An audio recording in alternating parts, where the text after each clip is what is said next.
About 11 to 20 out of every 100 veterans who served in Iraq or Afghanistan suffers from PTSD, according to the U.S. Department of Veterans Affairs. There were about 2.5 million U.S. troops sent to those wars. Nearly 8,000 veterans of all wars can't handle the stress and kill themselves each year. Joining us on the Kogo News Live line is Shannon, an expert on PTSD who heads up a nonprofit that provides free therapy dogs for veterans with PTSD. And Shannon, first of all, why do you think these numbers are so high? Well, I don't know that they're necessarily so high. I think it's just now being recognized like it's never been before. I think it's always been with us. We used to call it shell shock, back probably before I was even born. And so I think now they're just recognizing it. I think it's in the forefront of society. And so I think the numbers seem like they're coming up so high, but the fact is I think it's always been there.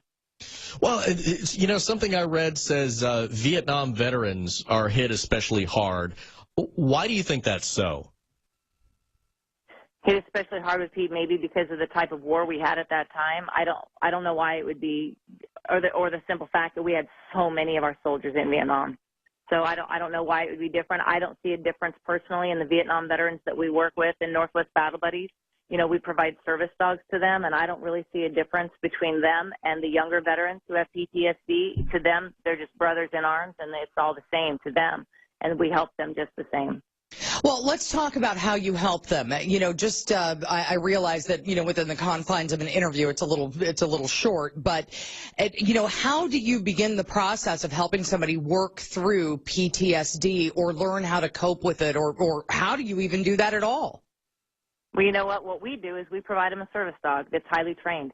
It goes through about 350 hours of training, and it takes about 7 months to complete that process. And how we help them through it is we provide them a dog that is going to serve them and help them navigate the outside world, and we educate them about how to do that with skill. So not only can their dog be with them the way that they need to be, but it also does serve them in a practical, physical way by helping snap them out of trauma, snapping them out of panic attacks.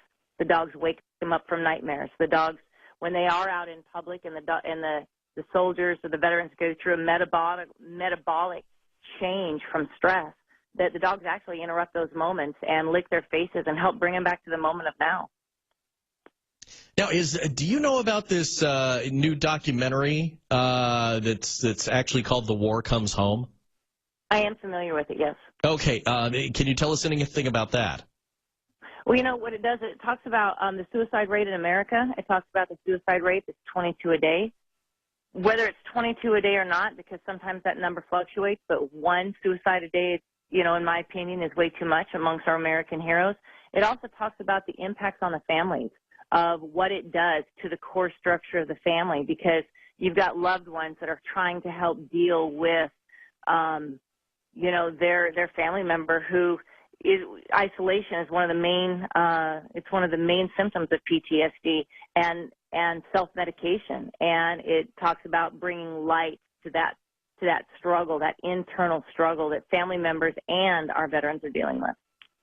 It's such a huge issue here in San Diego, especially. We have Camp Pendleton here. We have the Navy bases, plural, and so many of these men and women are coming home and having so much trouble readjusting. Thank you very much for your work with these veterans, and thank you so much for joining us. Thank you very much.